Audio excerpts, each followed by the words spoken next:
आदरणीय श्रोतागण नमस्कार। हम शिवनंदन जायसवाल आप लोगन के समक्ष प्रस्तुत बा भोजपुरी कहानी मछरी, जेकर लेखक हैं रामेश्वर सिंह कश्यप। ताल के पानी में गोड़ लटका के कुंती ढेर देर से बैठल रहे। गोड़ के अंगुरिन में पानी के लहर रेशम के डोरा लेखा अजुरा अजुरा जात रहे। अशुपुत्री में रह रह के कनकनी उठत रहे, सुपुली में रह रह के कनकनी उठत रहे, जे गुदगुदी बन के हाड़ में फैल जात रहे। कबो झिंगवा मछरी एड़ी भीरी आके कुल बुलाए लगत रहे सन त सौंसे देह गनगना जात रहे। कुछ दूर पर सरपत में बेंग टटरात रहसन आ कौनो कौनो जब तब पानी में कूद जात रहसन, जेकरा से ताल में चक्करदार हल्फा उठे लागत रहे आ तरिंगन में परछाई लहर पर टूटे लागत रहे। झींगुर के अजब मनहूस झनकार हवा में भर गई रहे। नीम के फूल के गंध से मातल बेयार ढिलमिलाइल फिरत रहे। दिन भर के दबंग से औसाइल कुंती के मन भैल की गते से पानी में उतर जाए आ अपन देह के पानी में बोड़ दे। चूहानी में साँचे से चूल्हा फूकत फूकत ओकर जीव उजबुजा गई रहे। मारे पसीना के लुगा देह में सट गई रहे। कसहूँ जीव दांत के सब केहू के बीजे करा के फजीरे बर्तन बासन मले खातिर पानी ले आवे निकलल रहे। राते में डूबा छिपा और बटुआ पानी में न फुला दियाई त बिहने जूठ ऐसन खरकट जाई कि छोड़ौले ना छूटी। बाकी कुंती से पानी में उतरल ना गईल। अपना देह के और ढील के ऊ चुपचाप बैठल रहली। बगल में दहिने ओकरा घर के दुआर लौकत रहे। निकसार में ढिबरी धुआत रहे। ढिबरी के मैल छहू लाल अजोर में अपना पूंछ के मच्छर उड़ावत भैंस लौकत रहे। धावरा बैल कोना में बैठल पगुरात रहे। कुंती के बुझाइल कि ओकरा माई सूत गईल हुई आ ओकर नाक फोय फोय बोलत हुई। बाबूजी भी आँख मूंद के महटिवले हुई हैं आ दमा के मारे उनकर सांस अदहन लेखा हनर हनर करत हुई। सितवा कितवा मोतिया गायत्रिया अखिलखवा कसिया सब एक एक खटिया पर गुड़मुड़ा के सुतल हुईहन सन। कौनो के लात कौनो के मूड़ी पर चढ़ल हुई, कौनो के मूड़ी लटकल हुई, कौनो के गोड़ खटिया के ओरचन में बाँच गईल हुई। अब ओकरा जाके सबके सोझ करे के पड़ी। सब पिल्ला लेखा काए काए कि अहन स आ माई काचे नींदे जाग अगले अनहराह करी। ऐसन कुलच्छन ई कुतिया बिया। दिन रात लइकन के डहकावत रहेले। एकर बस चले त ई सब के छछना छछना के मुआ दिही। बाबूजी अलगे अपना खटिया पर से गुरगुरई हैं। काहे रोआवत बारिश रे, हमरा के जिए देविस की ना। एक त हमार जीव अपने खो खो आ ऊ सब वैसा ही छोड़ दे त माई लगी हैं बिख बोले। एकर रहन देख के त हमार हित लहर जाता। काट के करेजा हईस पाथर प पाथर। एकरा कौनो गम फिकिर हौस। लइका मुँह सन भा जिय सन। घर याद आवते कुंती के जीव उदास हो गईल, जैसे खखार पर गोड़ पर गईल होखे। कुंती के न चाहला पर भी पहले के याद ओकरा आँख के आगा पौरे लागल। कुंती 9 बरिस के रही त ओकर माई मुँह गईल रहे। ओकरा अपना माई के मऊत सोझा लौके लागल। माई मौराइल बैगन लेखा हो गई रहे। और ढकना में लाल मिर्चाई जरा के डहल ओझा पेट पटक पटक के ओझाई करत रहन। फिर माई के मूड़ी एक तेने लटक गई। अब बुढ़िया मेहरारू सब सियार लेखा फेंकरे लगली स। आजी हमरा के करिजा में जात के माई के गुण रो रो के गावे लगल रहे।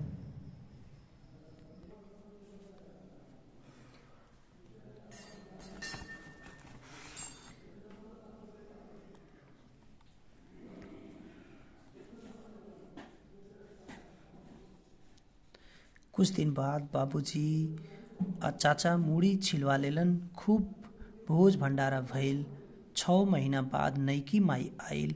पहले दिन ओठ बिजवा के हमरा के देखते पूछलस, तू ही हमरा सौत के बेटी हो? हम मूड़ी हिला के कहली हूँ। तहिया से आज ले उ हमार जेतना सांसत कैलस उतना कौनो दुश्मनो केहू के ना कैली होई। के जाने ओ जन्म के कौनो कमाई से हम 10 बरिस ले जियते छछात नरक के भोग भोग लेली। माई के लइका भइल माई के लइका भइल 5 गो त मुँह गईले स।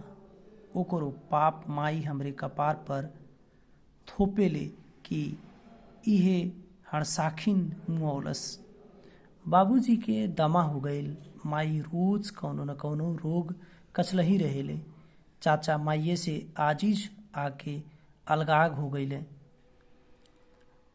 लइका देखी त हम, खैका बनाई त हम, भैंस गोशी के सानी पानी करी, गवत लगाई त हम।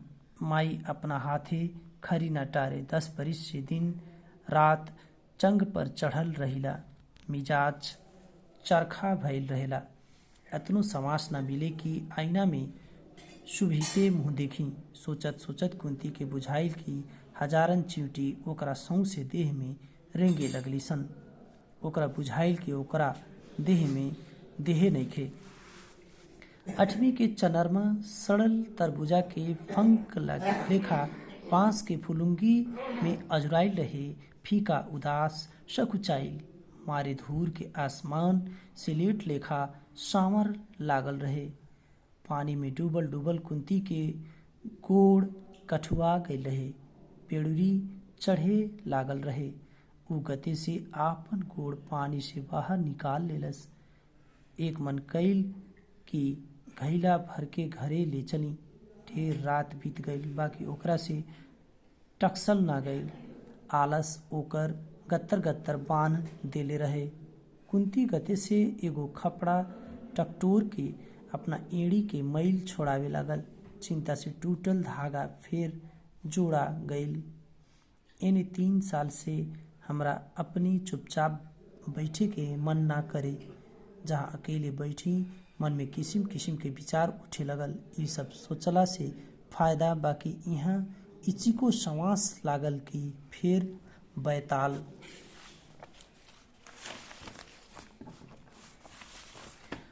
वही डाह पर मनवा खराबे बात देने झुकेला। यही से जानबूझ के हरदम अपना के काम में बजौले रहिला। जितना हम उमरिया सखी सहेली रहीसन सबके बियाह कहिए भइल। कई को त लड़कोरियो हो गईली सन। जहाँ उ सब बैठी हैं खाली ससुरा के बात अपना मर्द के बात खोद खोद के दूसरा से पूछी हैं सन आ रस ले ले कही सन। हमरा त ई सुनल इचिको निमन ना लगे बाकी केहू सुनैबे करे त का कान मुदली ही। झूठ काहे के कहीं जहिया ई सब देखे लागेला कि कैसन हमार ससुरा होई, कैसन सास के स्वभाव होई। सबांग खिसिया मिलिहे की मिठबोलिया उह कैसनो मिलस। आपन आपन भाग ह। नैहर में सौतेली महतारी के दिन रात के किच किच से त निमने होई। माई के बोली हईस बुझाला कि चैली से मारत होखे। बाबूजी के मन फेर दिले बिया। पर यार साल बाबूजी एक जगह बात पर चलौलन। लइकवा दोआह रहे। डाक पीन के काम करत रहे। एक तरह से सब कुछ पक्के रहे। सखी सहेली में केहू हमरा मनी आर्डर वाली कह के चिड़ावे, केहू लिफाफा पोस्टकार्ड वाली कह के चौल करे। हमहू मने मन गाजत रही कि दुआह बात काह करकसा महतारी से त जान बची। बाकी माई बीण देली कि हम अपना जियत जिंदगी कुंती के बियाह दुआह पर से त ना होखे देव, नहीं ते सब केहू मेहना मारी की सबत के बेटी रहीन, यही से दुआह के गले मढ़ देली। जिंदगी भर के अकलंक से के अपना माथे लीही। बाबूजी ते हर बात में माई के मुंह जोहत रहेलन। लागल बात कट गईल, पितरिया बात तो हम जनबे करीला। माई सोचली कि कुंती चल जाई ते लइका के खिलाई। कुंती के बुझाइल कि ओकरा कंठ में कुछ अंटक गईल बा, दुखाता। पंजरी आंसुली के हाड़ में जैसे टभक अमा गईल होख, सौंसे देह जैसे धावदाह हो गईल होखे। माथा के नस के जैसे केहू तात लेखा तान देले होखे आ उ टन टन बाजत होखे। कुंती के सांस तेज चले लागल, चाहे गरम सांस के धार ओकर ओठ पर साफ बुझात रहे। गदराइल देह समुंदर के हल्फा लेखा सांस के ताल पर उभरत रहे, डूबत रहे। ओठ रह रह के वैसे ही कांप जात रहे जैसे भोरहरी के हवा में बबूर के पतई कांप जाला। बहुत दूर पे मनियारा सांप के कतार लेखा छोटी लाइन छकछकात चलत जात रहे। मध्यम अजुरिया बेरमिया लेखा बेदम होके गति गति हाफत रहे। कुंती के एगो लमहर ठंडा सांस निकल गईल आ ओकर सौंसे देह लूक में परल मोजराइल आम के गांच लेखा सिहरे लागल। ऐसे कब तक चली, डेगे डेगे खाई खंध बा। ओ दिन अछैवट सिंह के छत पर गेहूं सुखावे गईल रही त उनकर भगिना गति से आके हमार नाव पूछे लगल। सुनीलवा जे पटना पढ़ेला, मन त भइल कि खूब सुना दीही कि बहरूक तोरा हमारा नाव से का मतलब बा कि पित्त घोट के रह गईली। हमार खिसियाइल मुंह देख के ऊ अपनी लौट गईल। बिरिज काका के बेटवा के भी उहे हाल, जहाँ हम ताल में नहाए अली की केवाड़ी का दोगा में लुका के अपना दालान पर से घंटन निहारल करी। मौगा कहीं का मन त करेला कि कान धर के मारी दू थप्पड़। सीख ऐसन तबाड़न एगो थप्पड़ के मौवार ना हुई आ रसिया बने के शवख बा। सिलिक मिर्चई पेन के दिन भर 4 भावर हमरा फेरा लगावेला। हम ओकर रंग ढंग ना चीनी, बल्कि बोले उले ना उइया टोकलन ऐसन उगटब कि फेन हमरा सोझा आवे के नावे ना ली हैं। बाकी कब तक ऐसे कहिया ले चली। कुंती के बुझात रहे कि सांप के बिख के लहर ओकर देह में उठ रहल बा आ गोईठा के धुआं में जैसे ओकर दम घोट रहल बा आ ओकर गत्तर गत्तर अब पारा लेखा चारों देने छितरा जाई। गांव के दक्षिण सिवान पर कुकुर भूकत रहलन, खेत में सियार फेंकरत रहसन। काली माई के मंदिर से पाठ करके चरितर काका लौटल आवत रहले। उनका खड़ाऊ के खटर खटर साफ सुनात रहे। कुंती सोचलस कि ए रात के चरित्र काका ओकरा के ताल के किनारे बैठल देखी हैं त का सोची हैं।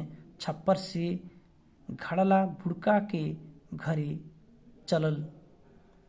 निकसार के बगल में तन दहिनी हट के नेनुआ के लतर चढ़ावल रहे।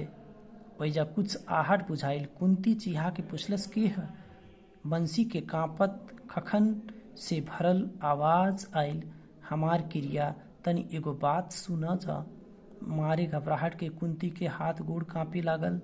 ए समय ओकरा अपना करेजा के धड़कन साफ सुनाई देत रहे। ओकरा माथा पर पसीना चूहा आइल रहे आ सांस बहुत तेज हो गई रहे। घैला थवना भीरी रख के ऊ मने मने बंसी में खूब गरियौलस। आंगन में माई ना रहे। लड़का सब दौरी लेखा खटिया पर पटाइल रहसन। बाबूजी के घर में दिया व्रत रहे, पल्ला ओठगावल रहे, अब बुदुर बुदुर के आवाज आवत रहे। अपन नाम सुन के कुंती गोड़ जात के घते से जाके केवाड़ी में कान लगा के सुने लगल। माई बाबूजी के समझावत रहे, ए साल कुंती के बियाह के नाव लेला तो ठीक ना हुई। तोहार बेरामी एक साल बहुत उखड़ गईल बा। तोहार बेरामी ए साल बहुत उखड़ गईल बा। चल बनारस रह के दवाई करावा, हमहू ओइजा डॉक्टर से जांच कराई। बाबूजी कहलन,